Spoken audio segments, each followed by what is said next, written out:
Hello. I think you can see me now. Huh? Yes, yes, Okay. I can see you. Can you hear me, sir? Yeah, I can see you, and the voice is clear. Yes, sir, your voice is clear. You can hear me fine, sir. Can you Absolutely. hear me? Absolutely. O- Okay, sir. So Won- shall we start, sir? Yeah, wonderful. Okay, Let's. sir. Okay, so good evening, everyone. This live event is brought to you by the VONG movement of Orion Square, and I'm the host for the evening, Ishita. Now, Wong is voice of the new generation. Here, we try to help young adults develop a deeper understanding of the various crises that our world is undergoing right now. We also try to help them bolster their voices and take various initiatives to make this world be a better place to live. So, all the young adults out there watching this, please join us and do that by dropping us a DM or registering with us on our website. The discussion for today will be based on e-governance, and to help us understand this better, we have a very esteemed guest with us today, Mr. Anirudh Gupta. Now, Anirudh sir has worked extensively across India, the US, and Africa. He has developed various tech-based platforms to solve issues on law enforcement, urban development, education, and so on. He also has worked with various MNCs like Intel, Motorola, Sun, and also is currently working with the government of India. We welcome you, sir, and thank you for joining us. Thank you, Ishita. The way you say it seems to put it more than what I'm doing, but I'm just trying to do my humble best. Yes, So glad to be a part of this platform and talk to the younger generation, and hope we can be of value to them. What we say. yes. बताइए. Okay. So, sir, starting from the very beginning, sir, what exactly constitutes e-governance? What exactly constitute e-governance? Very interesting question. Uh, Hmm. See, there are many views that people take about e-governance, but I would say to keep things very simple and contextual, e-governance is basically when you add elements of information technology and communications technology into any Hmm. process. It could be, Okay. and e-governance sometimes people associate with government, not necessarily so. You know, Hmm. it could be something as simple as, when you were young, maybe your parents bought you a new toy, a very expensive toy, and they told you, okay, we are watching you, you don't do this or you don't do that. Okay, and let's say on top of this, they fixed that it's a toy that you can use in your room. Maybe in today's parlance, you can say it's a very expensive laptop or a very expensive phone, and they say, okay, you do this or you don't do this with it. And Hmm. to monitor that or to somehow keep a control over that, they put a camera in your room and they can monitor Hmm. that you're actually doing that. And not to say that somebody is doing that. Okay, please don't take me wrong. I'm just doing a very, very broad parallel on top. Hmm. So basically, what they did was there was a process for governing the use of something that you had. Okay, Hmm. so that process governed how you should use that. Okay, Hmm. and to be able to enforce that, to be able to monitor that, whether whatever rules have been laid out, are they being followed? They put in a mechanism which is electronic in nature, it is automated, and it is Hmm. and it is continuous. So it is monitoring Okay. that. So it's information technology, and they're getting somebody is getting feed. Please, but the idea is nowhere to talk about surveillance. It could be very simple, as we are all using it. We file forms online. As most of your students, you're going into universities. In our Yes, sir. days, when we had to apply to a college, we had to manually go and fetch the forms, fill the forms, apply a ton of paperwork to it, and go and manually submit it at each and every college. Right? That was, Hmm. and then the college would, do their scrutiny, look at our transcripts, and then publish a Hmm. list. Okay. Hmm. So this was a manual process, but there was a process this governed the process of admissions into those colleges, Mm-hmm. right? Nowadays, we can Okay. do all that online. You get your marks, you go online, you look at the colleges, you get all the information about the last year cutoffs, the different courses, and all that, Mm-hmm. and you apply online. You send in your transcripts, whatever your identification documents, and all that, you apply them. They look at them electronically, and then they give you a Mm-hmm. provisional kind of an admission, and then you show that in person. So we have brought in elements of information technology in the form of Mm-hmm. computers, servers, forms to which you are Mm-hmm. applying. And we brought in elements of communication technology by which you are able to upload forms, you are able to submit forms and things like that. Okay. So very simple. It's basically now how much do they want to automate? Okay. That is up to the entity that is the governing entity for that process. Mm-hmm. How much they want to automate it. Whether they want to just keep it simply transactional.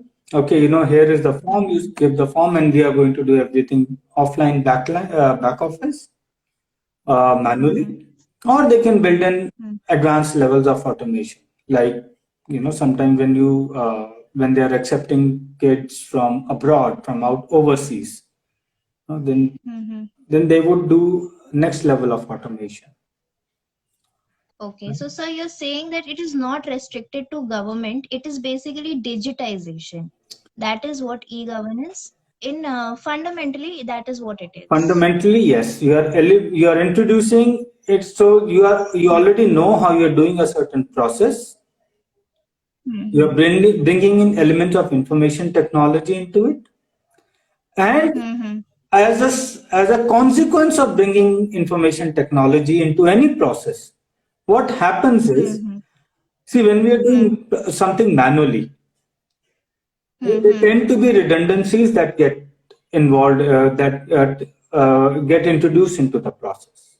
When we're doing All electronically, a right. lot of these redundant steps, Mm-hmm. they can be smoothened out.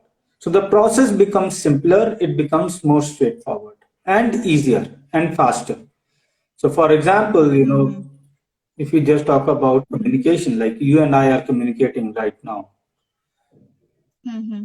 right? There is an e-governance going in this element as well. Previously I would write a letter, I would send it to a postman will take it manually to you. They will validate. Mm-hmm. All those validations Mm-hmm. and checks and balancings are happening behind the scenes automatically. You log in with a certain credentials, I log in with a certain credentials. The system checks whether Mm-hmm. these two are authorized to talk to each other, Mm-hmm. right? Mm-hmm. We have our viewers and listeners coming in, and they are saying, okay, have they been authorized? I mean, there will be some means of checks and balances that the system is putting in. Okay, okay, okay, sir. So my next question would be that since 2014, there was a very great push towards digitization of our entire governance system. There was a shift that we are. So what was the push factor for it? That why all of a sudden since 2004, I think this government has the record of, every month they actually issue an app or do some digitization of some kind. So what was the push behind this transition that we are going through? Very good question. Very good question. So let me just help you understand some perspective on it. See, nothing happens Hmm. overnight. Though we would want Hmm. things to happen overnight, but things take a time. Hmm. Luckily, what happened by 2014 is that many things started coming together, and Okay. that's where and those are the things or factors that impact e-governance, or higher uptake of e-governance. One Hmm. was that the digital infrastructure in the country was starting to Hmm. come together. By Okay. digital infrastructure, I mean bandwidth, I mean low cost bandwidth, smarter Hmm. and more powerful phones. Phones have been a big game changer, especially smartphones, right? Because Hmm. now there are so many things that you can do as a Hmm. and the phone can figure out, okay, this is where you are, this is who you are, how you are doing things. So a lot of Mm-hmm. these services, it's much more feasible to provide services in a two-way manner. Mm-hmm. So it's not just like previously, the web was more confined to providing information, a one-way kind of an information. A department would say, okay, Mm-hmm. these are my forms, this is what it is. If you want, you do it. But it was not so interactive. So Okay. making Yes, things sir. interactive, and of course, a strong factor was that the will of the government to Mm-hmm. increase governance. Hmm. You know, Yes, sir. Maximum governance, minimum government. That was the absolutely, slogan. absolutely. So how will that happen? That will happen when more power is given in the hands of people to do the things, to get their own thing. So nowadays, it's no longer that we are giving in a paper, and then somebody at the back end is filling in all the fields, right? When we Mm-hmm. file our income tax returns nowadays, we are already Mm-hmm. filled in all the data into the system. The data that would take a humongous amount of effort for somebody else to look into the forms and put into the system. Okay. So these and the fact that nowadays, we can safely assume that most of the people have access to Mm-hmm. internet, so they can avail these services. So there's a greater confidence that if we give a Mm-hmm. service, it will be availed Mm-hmm. electronically, even in the remoter Okay. areas of the country. Mm-hmm. So on this point, I agree with you also, and I also disagree with you that India is definitely it has the third highest number of internet users as the parameters go. But at the same time, the tech savviness, or one can say digital and financial literacy, is one of the lowest in India. So, like last year, if I quote one incident that we come across this very frequently, that since the Aadhaar and the PAN is not linked, so people do not get PDS ration, etc. So, and these are very poor people. They have access to phones and internet, but they do not know how to particularly use it.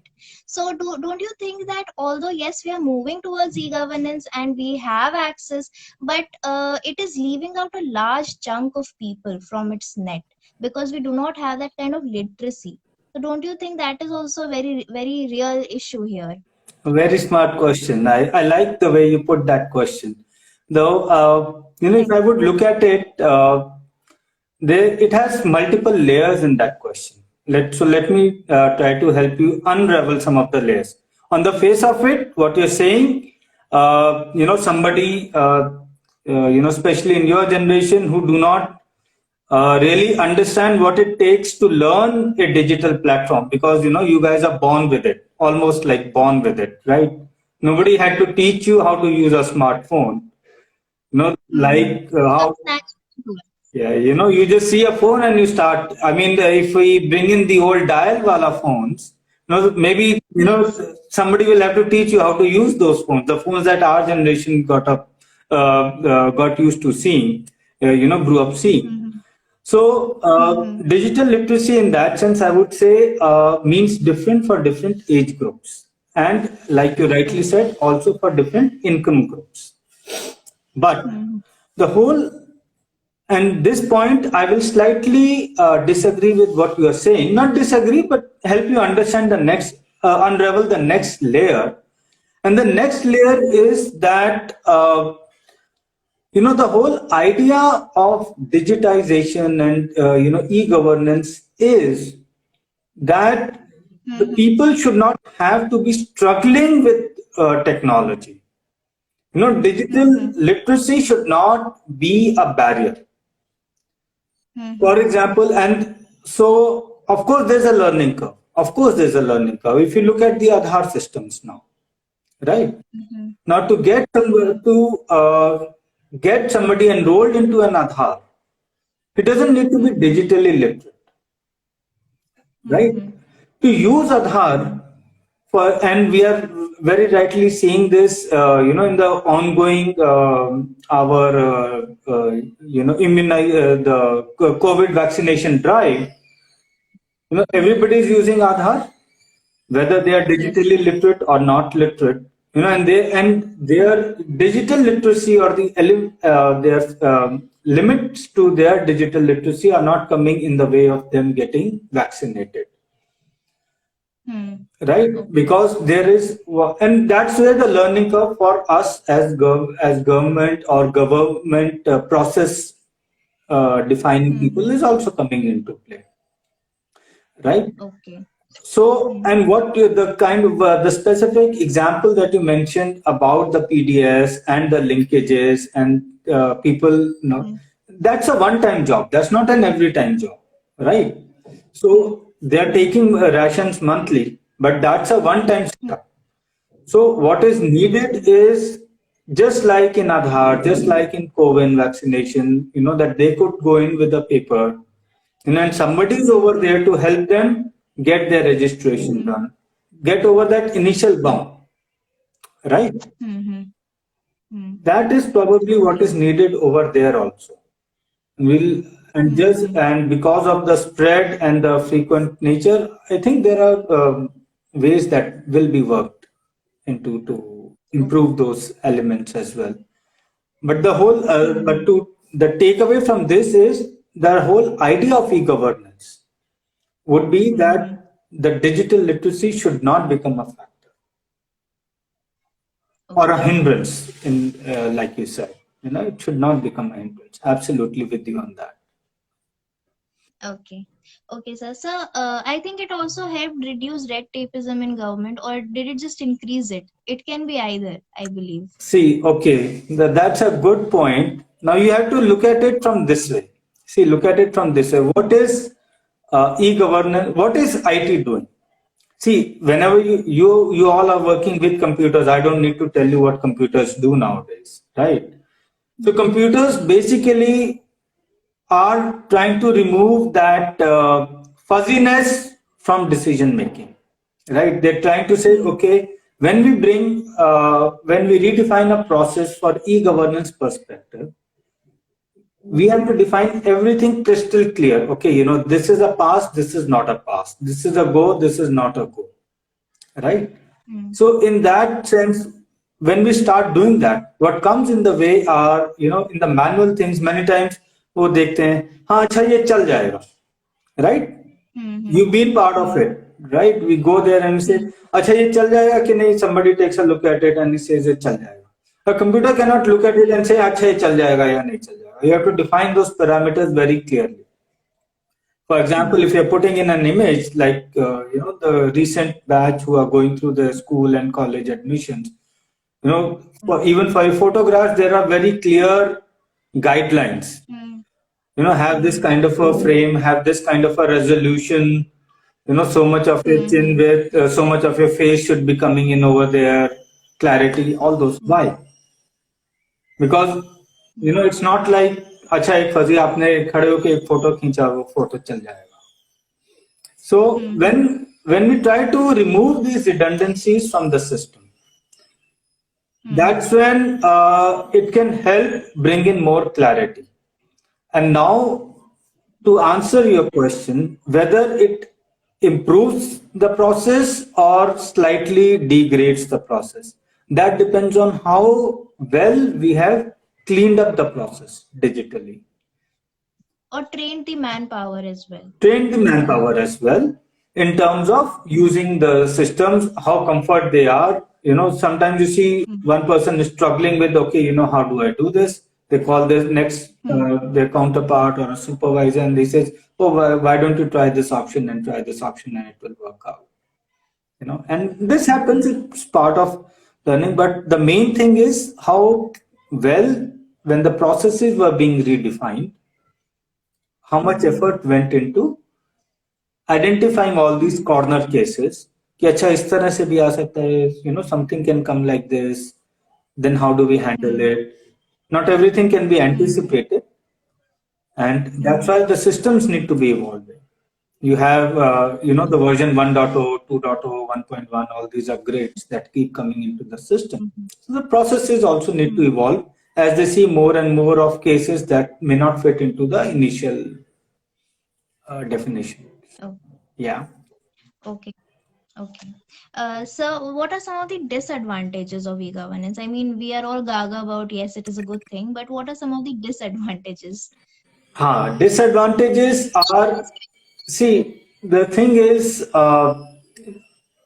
having an e-governance system Hmm. requires the need for a certain digital infrastructure to be put in place. Okay. Hmm. Digital Hmm. infrastructure in the form of processes, in the form of technologies, in the form of servers, in the form of computers, all these things. Internet, Hmm. bandwidth, some people trained, all these things. Now, all of this infrastructure, like you all know, your Hmm. phone has a certain lifetime. Your PC has a certain lifetime. Servers have a certain lifetime. Maybe 5 year. Hmm. 5 year is typical, but in India we usually stretch it to 7 year, 8 years, whatever. After a Hmm. 7 8 year kind of a period, the technology gets obsoleted. The people's Hmm. expectations of the services they expand. Hmm. So Hmm. what is required is something called a technology refresh.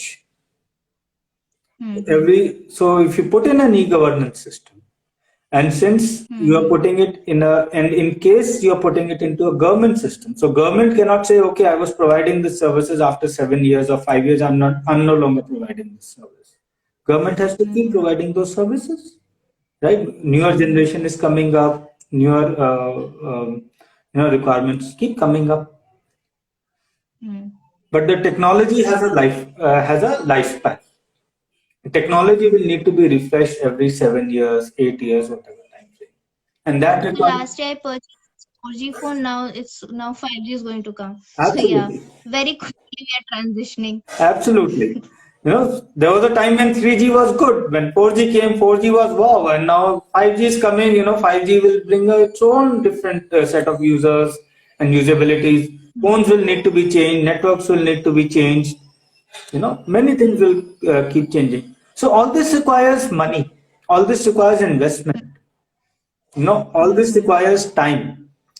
Especially, Hmm. a process is running, a service is being delivered. Now you Hmm. need to refresh it along with, and when you're doing technology refresh, it's not as simple as saying, okay, I'll just replace the laptops and I'll just keep doing things the same way they were doing. Hmm. Just like when you paint a house or you get some repairs done in your house, slowly and slowly, you want to say, oh no, let me get this wall done also, let me get this thing fixed also, let me get this thing fixed also, which you may not be getting wanting to get done in the initial phase. But now that you're doing it, Hmm. you want to do a proper Hmm. job of it. Okay. That takes Okay. time, So that do you takes think? effort. Hmm. So please continue. So all this time, effort, and the whole technology refresh cycle that is required. Hmm. So this can cause sometimes some disruptions. We've seen disruption in some Hmm. of the systems in the recent past. Hmm. They were not Hmm. ill-intentioned. The whole idea was well-intentioned. We want to make things better. But Hmm. Hmm. sometimes when you're doing the whole cycle, Hmm. things can get Hmm. some disruptions can happen. Plus, there's a cost and effort element to it. So, do you think the government is actually capable of digitizing the entire infrastructure? So, I know for a fact, I think in 2015, government initiated that Bharat Net program that was to connect all the 5,000 panchayats we have, and we are in 2022, and it is still under process. Government hasn't outsourced it, and it is still looking for various parts that usually comes from China. So we have very ambitious targets of digitizing everything, but is the government capable of doing it actually? Interesting thing. Let me take थोड़ा सा एक parallel view लेता हूँ मैं इसमें, हाँ? And pardon me for taking that slightly. We are all living in the real world. So interestingly, you all would be. Just today, I finished watching the series of Rocket Boys. You know, Okay. uh, Yes, sir. I Based on don't, Vikram Sarabhai and based on APJ Vikram Abdul Kalam. Sarabhai and Dr. Bhabha. They happen to be one of ideal. Vikram Sarabhai was the founder of Indian Institute of Management, Yes. Ahmedabad. right? Which is my alma mater. So, we always had a certain view about him. And now, there was a particular incident over there. I mean, there's a whole lot of series, and that is talking Hmm. about when Dr. Bhabha promised the Hmm. country about the nuclear reactor. Now that Hmm. I'll give this country a nuclear reactor in a certain number of years. It's a very ambitious Okay. goal, right? And he barely Hmm. just managed to make it by ways only Dr. Bhabha could. Okay, I mean that was the greatness or a personal touch of that. But what I'm saying is, see, it's easy for us to say कि आपने बोला था आपने नहीं किया, right? Hmm. But you have to also understand is the scale of such a activity that is being taken now. It's not like it was done pehle, right? And we are just doing it BharatNet again, Hmm. right? Hmm. When Hmm. when when it was initially said that this is a when the project was undertaken, no, there was no COVID, Hmm. Hmm. right? There were no disruption in global supply chains, Hmm. right? Hmm. I mean, today we do not say. I mean, there are so many things that are delayed because of global supply chain disruption. I'm not saying that we are going and blaming them and all that. I don't know about. I'm not involved in that project to make any statements about it.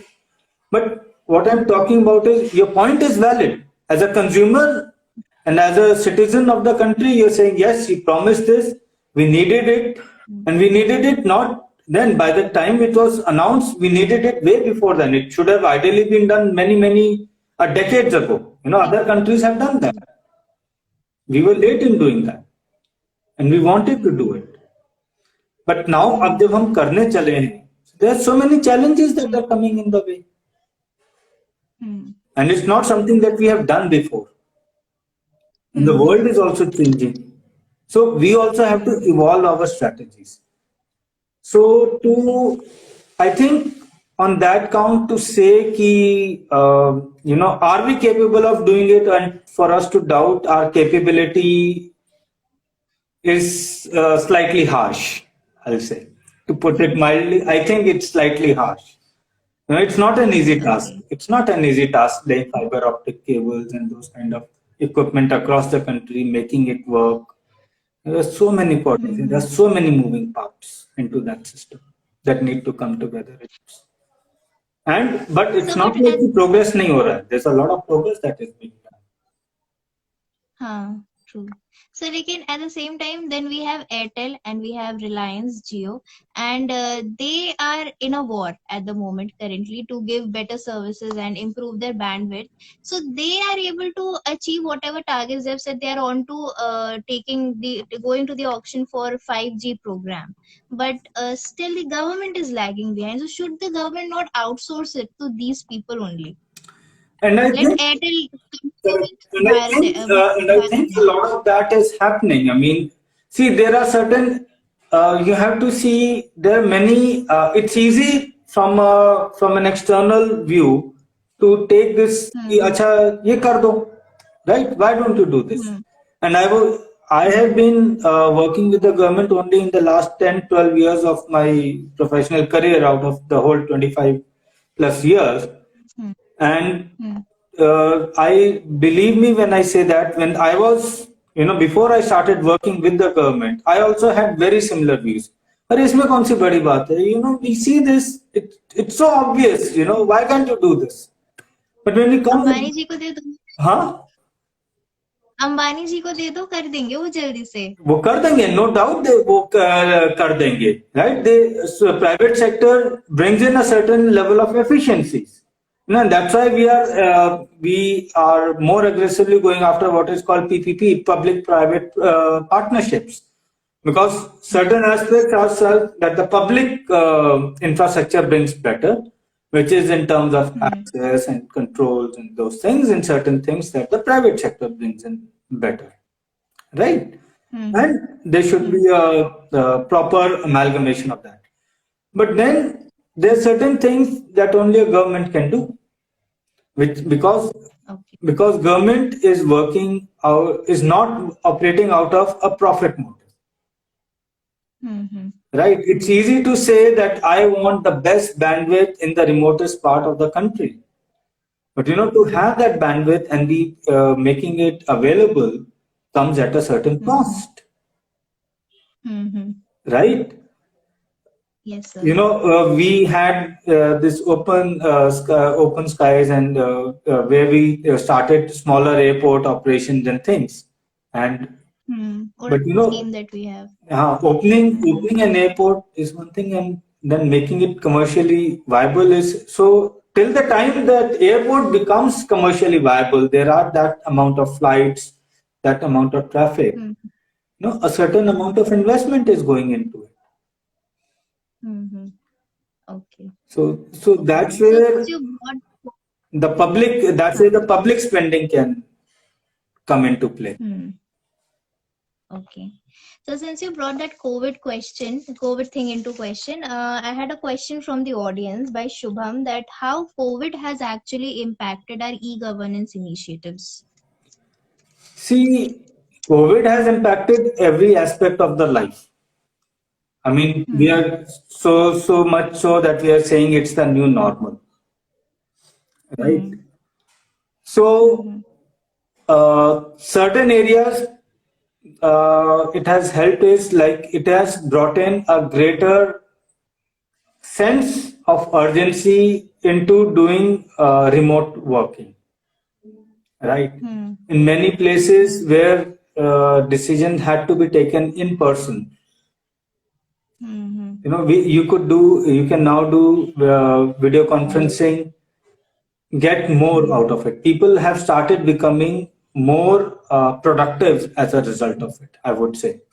Where earlier, for example, I recall if I had to go to a conference, that meant half a day Hmm. blocked. Hmm? Even Hmm. if it's a 1 hour Hmm. conference, half a day block, क्यों? क्योंकि वहां पे जाएंगे, करेंगे, all those kind of things.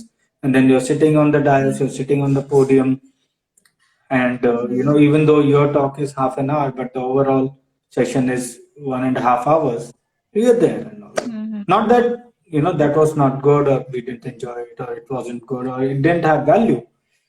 But the thing is, same thing now can be done in 40 minutes, 50 minutes. So it has brought in Hmm. a change in the working uh, adaptation into the So, working style. The people have become overall more productive, and decisions have hmm. become faster. Okay. So I disagree with you on this point as well, that you say people have become more productive, but isn't work from home actually blurred the line between work and home balance, and that has also created that people lag behind. कैसे ठीक है कर लेंगे 10 बजे रात को कर लेंगे अभी करने की क्या जरूरत है. See, those So it are is actually correct, created to laziness as well. correct. And there is a difference. There is a difference between getting up in the morning, getting dressed up to work, and going to work. And Hmm. I have been working on both sides of the things. Because Hmm. there are certain aspects of my work for which I need to be in office, and I need my team to be in office. And then there are certain days of the week when I say, okay, Hmm. we can do from home. So I hear you. I do not disagree with you on that. But then it's also a matter of personal, professional choice, and Okay. also our own Hmm. uh, Culture. work culture. Yeah, that's a better word. I didn't want to use a harsher word for that. It's to do with our own work culture. Hmm. To see that, okay, if I'm being paid for doing this work and this is my work, how much do I own my work? Hmm. If I own my work, I'll do it anyways, right? Hmm. And if I don't own my work, there are people who will sit in office and watch, news items, or read newspapers, or do some chats and phones and all those kind of things, and just while away the whole Hmm. day. Hmm. So, yeah, Nitin sir also disagrees with me. He agrees with you better. As pardon? he's watching, he's also. Nitin sir also disagrees with me, sir, that people have become lazy. He also says balance itself out eventually. Yeah, I mean, see, and that's where uh, good management, or Hmm. management has to start bringing in their this thing, that they cannot say, okay, some people will play, and we are humans, right? Not everybody is designed the Hmm. same way. And like he says, it's a major cultural change. Absolutely. It's a major cultural change. People have to get used to it. People have to adapt to it. And they have to, Mm-hmm. you know, manage their work ethics in that manner Mm-hmm. that work is getting done. I mean, if you look at it, you may not be aware of it, but it's something similar to when the first globalization wave started happening. You know, the whole wave of outsourcing in the early 2000s, right? It was the same thing. 1991, one might say, when our Pardon? liberalization happened. 1991. 1991 was liberalization. That was very different. I'm talking about globalization, outsourcing work, 2001, early 2000, uh, Mm-hmm. uh, the year, that decade. You know, and Mm-hmm. that's where rightly bingo, what Nitin is saying, market forces will bring about the right efficiency. That's what happened. You know, it was no longer Mm-hmm. efficient to keep doing everything in a certain geography. And they had to outsource because they wanted that 24/7 kind of a follow the sun model, and all those kind of models came into play. So when initially work was coming, yes, there were times when दो लोगों का काम करने के लिए चार लोग लगते थे, but Mm-hmm. that was to there was a learning curve involved, and we learned, and now we are just as efficient as any other geography in the world, or sometimes even more efficient. Mm-hmm. तो ये आएगा ये so this hybrid work culture, you guys are studying online now, right? So many of you are now, as students, are studying online now. We could never think that we'll do our college lectures sitting at home, right? In our time. So, Okay. so Okay. these So things will since we are happen. talking about, hmm. So, since we're talking about e-governance, one has to talk about cyber security. And I think in India, I don't know, I am subject to correction, but IT Act 2000 is the only legislation, the umbrella legislation we have, nothing apart from this, right? So, is it adequate? Is it efficient enough to be dealing with the entire cybersecurity infrastructure? See, from a matter of law, it is adequate. It is what it is right now. Though there has been talk about a Data and Privacy Act and law that is being Hmm. framed and worked upon at the right quarters, and the various competent authorities in the country are looking at it. Because see, Hmm. privacy in you have brought in a very important point, is that privacy in the digital world and security, Hmm. right? Hmm. And the way I see it, I don't see it very different from a physical world, in the sense, Hmm. from parallels. Right? Hmm. In the physical world also, you have to ensure your safety. When you step out onto the road, when you step out of the home, when you keep Hmm. valuables, how you preserve your Hmm. valuables. The whole Hmm. thing is, from our mindset, we have to ensure, we have to realize that our data is as valuable, Hmm. or our, Hmm. for our well-being, as Hmm. other items are for a financial and other well-being, right? They have a financial loss. Data can also lead to a financial loss. You lose your password, or you Hmm. lose certain key answers to key questions and things like that. Hmm. So I would say that privacy is something that has to, and then privacy has to be looked at many levels. There's also national security element that is involved. There is also a law Hmm. enforcement element that has to be involved, right? So Hmm. what is the right level of privacy? How much, Hmm. what should be the right level of oversight? Or uh, Hmm. what are the things in which a delay is absolutely Hmm. must? It is where, that we cannot afford a delay. For example, if there's a live operation that has to go on, and we need to track some real time, or something in real time. Hmm. You cannot afford a Hmm. delay, because there could be lives at stake, there could be other things at stake, Hmm. right? So Okay. how do you enable all these things? So it's a very delicate balance. It's a very delicate Hmm. balance. The thing that happens is, many times when we hold such views, We think about it in Hmm. our own personal limited terms. कि ठीक है, मैं तो safe हूँ, Hmm. मैं तो safe रखती हूँ, I keep myself safe, I keep my things, I am responsible because you are a law abiding citizen, you are doing things, everything within the framework of the law anyway, so you don't have Hmm. anything to fear. But then not, Hmm. that's not unfortunately the case for 100% of the population. I mean, not Hmm. population, 100% of the residents within the Hmm. geographical bounds of the country. So we have to Hmm. prepare everything up. So one extension to this what you said, like if I want to set up a Facebook account, like you set up your Instagram account today, so there is this thing that they at the end you will have to take that I agree to the terms and conditions. You don't know what the terms and at least I don't know what the terms and conditions are. I do not have an understanding, but I do not also have a choice. Maybe some of the agreements terms I do not agree with. That maybe Meta is going to sell my data to some people, and I do not agree with that. So, what is the alternative? I mean, I do not have any choice. I have to agree to the terms. If I mean, what is the other alternative? So, how is my? I mean, how to secure in physical world? I'll know where I'm going. How safe am I? In the digital world, I practically do not know what the dangers are. So, how do you respond to that? So definitely there is a literacy level that needs to be brought in. I Hmm. can recommend a very good piece of literature that Hmm. that a good friend of mine has put together after years of his hard work and research into Hmm. this, which is Hmm. on staying digitally safe. I can share. Hmm.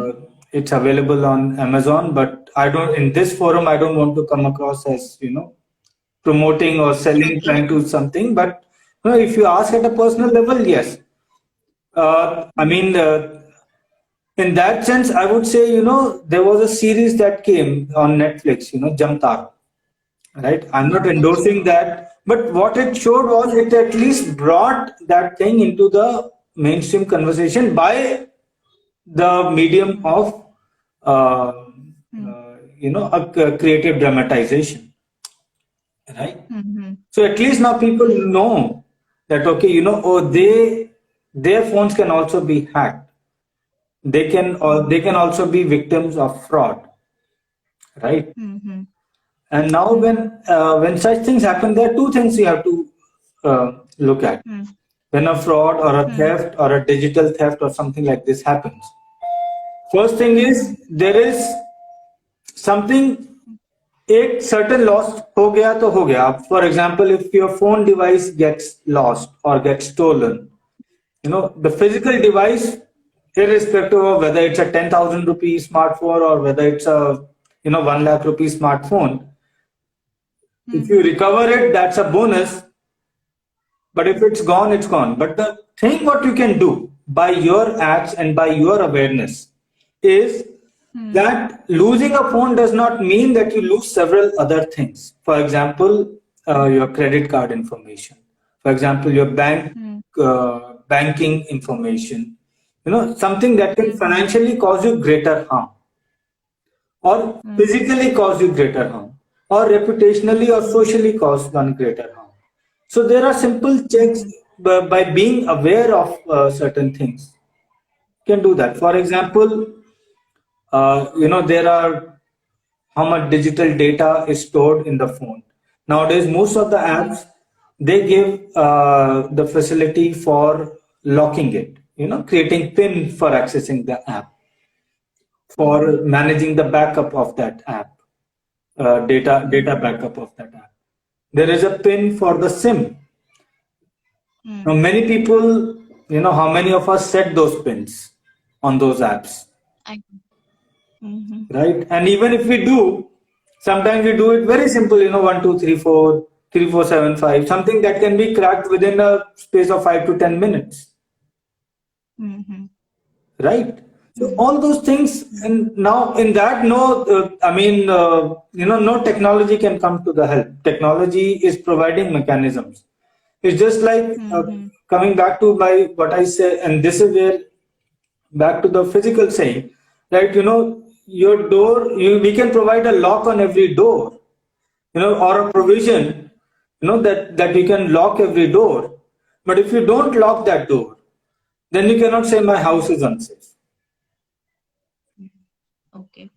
So you're putting the onus on us actually It's on in that you. way. It's absolutely. I mean, if it's your data, it's your valuable. You have to preserve it, Okay. right? You have to preserve Okay. it. Yes, Facebook is. I mean, not to name a platform. Some platform is there. It is selling data, but then what data you are making available to that platform? That is up to you now. Okay. So be conscious of the data that you're making available over there. Don't share your passwords. Don't share data that can cause you physical harm or financial harm, or social harm, or reputation harm. Be careful. Okay. So one extension to the question again. So recently the government is trying to localize the data. At least this is what Indian government is at war with big companies like Google and Facebook. So do you think if you localize our data, it is going to be safer than if it is not localized? Because I think last year the World Economic Forum report came and our Aadhaar database was, I think, breached up to 64 times. And one can also find some of the data on Google searches. So is it going to be safe if we localize it? See, localization is being done with the, again, I'm not the policy maker over there, so I cannot say from a government perspective, I'm not holding, I cannot put forward their views because I'm not part of that ecosystem decision or any government ecosystem. I'm basically a consultant or an advisor capacity. Okay. But the thought process that I can share about a little bit is that, why localization? Localization Good is question. Why look?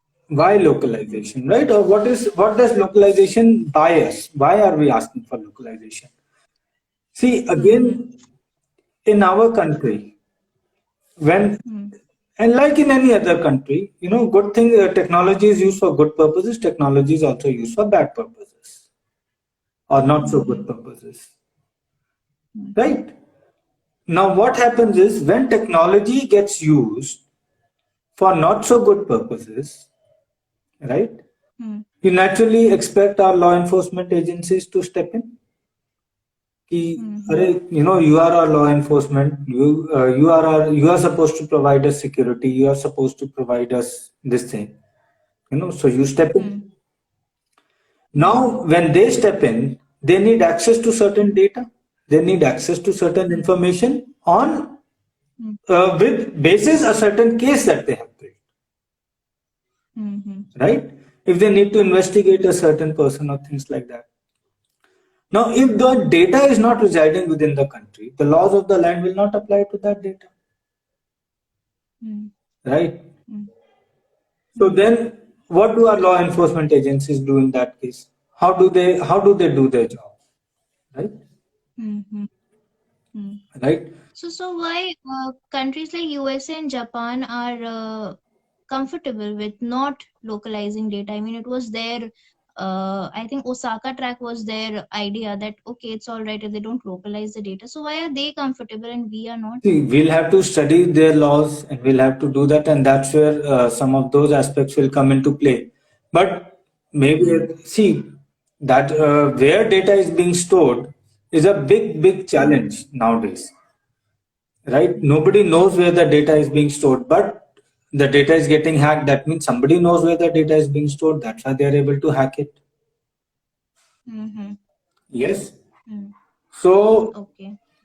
so what is being said in the domain, what is happening behind the scenes, there's a lot of gray areas. And I'm not saying these are intentional. Some of these could be unintentional, right? Because criminals always have a greater incentive to break your safeguards than the number of safeguards or the efforts that we can put in. Okay. Yeah. Okay, sir. Because they only have to target So one place. We have to safeguard 100 places. They have to target only one place. Yes, yes. Hmm. right? तो Hmm. वो चीज रहता है, so we have to be as best as we Hmm. can. Okay. So my final question to you is that since we're talking about these things, so the concept of blockchain has to come. So do you think blockchain is the final answer to all our cyber security issues? At least it is made out to be that blockchain is the antidote to everything. Is it so? I have not read any such article which says blockchain is a panacea for everything or antidote to everything, including cybersecurity. So we need to understand what is blockchain. Blockchain, at a very simple, basic term, what blockchain does Hmm. is it establishes digital trust.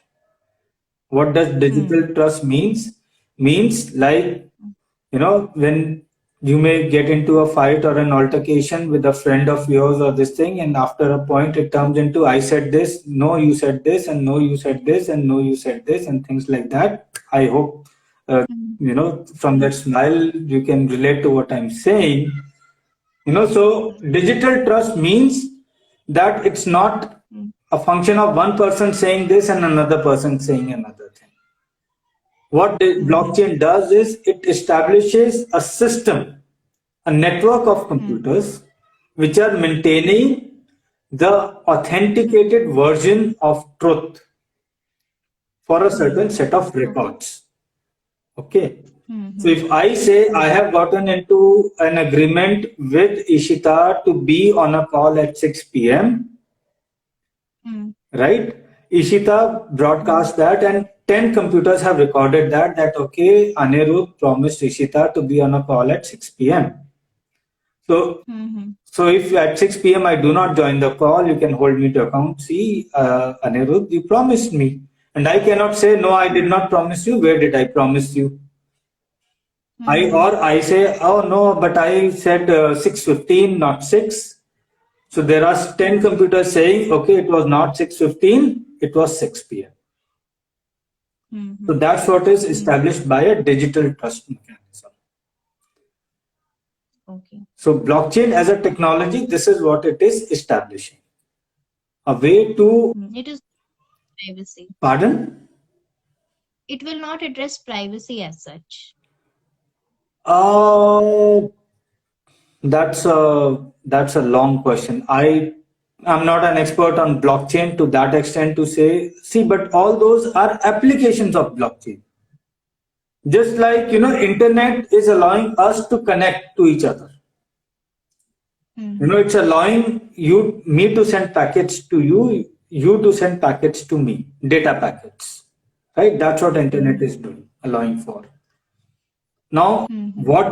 the applications are what is building all the intelligence and the usage and the ideas and the models for how internet is going to be used. And that's how Mm-hmm. blockchain will also evolve. Internet has taken so many years to evolve into the Mm-hmm. ways that we are doing now. Blockchain will also evolve, but it will evolve much faster because the technology curves have become much steeper. Mm-hmm. Okay.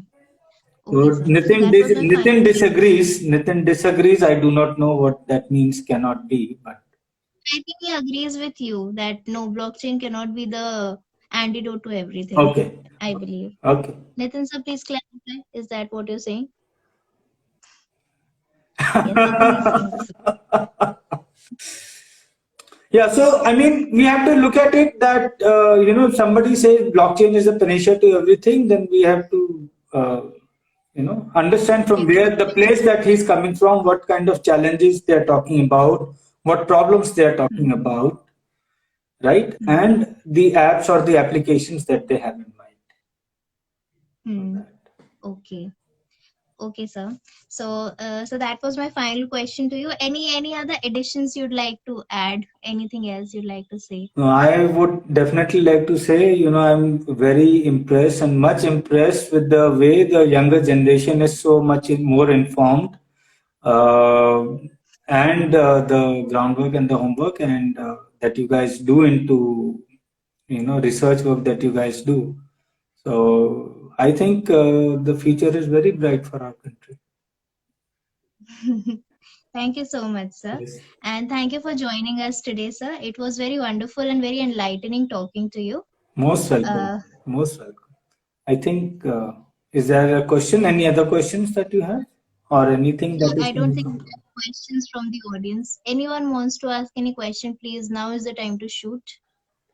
Any questions? So I think I had one question and that I asked you. Okay. Okay. So yeah, we Okay. don't have any more questions from the Thank you. audience. Thank Thank you you. so much, sir. Have a great day. Bye. Yes, sir. You too, sir. Good night, sir. Bye.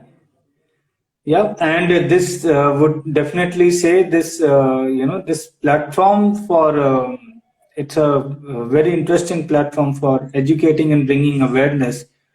I hope it Mm-hmm. reaches more and more people, and we can make the Mm-hmm. best use of it.